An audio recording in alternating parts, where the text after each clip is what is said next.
As a CEO, sometimes I look at people and I'm like, they just need to get out.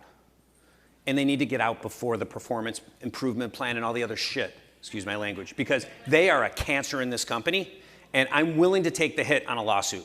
They're doing more damage every day, and they're probably costing me the cost of the lawsuit every day in lost productivity and aggravation. And what happens when A players, A+ players, see us not dealing with those people? I mean, come on, A players want to work with A players. A players want to win. A players want to know where the finishing line is. That's why I say we got to measure their performance. And A players want development.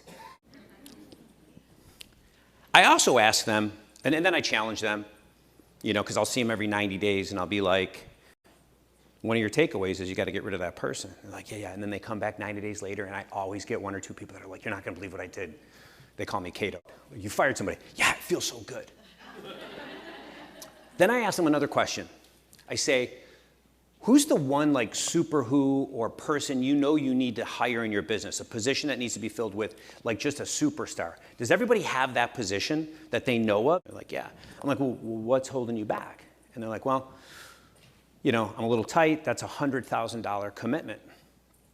I'm just making that number up. And I go, okay. I want you to think about it differently. I want you to think about it as a $25,000 commitment. And they're like, what do you mean?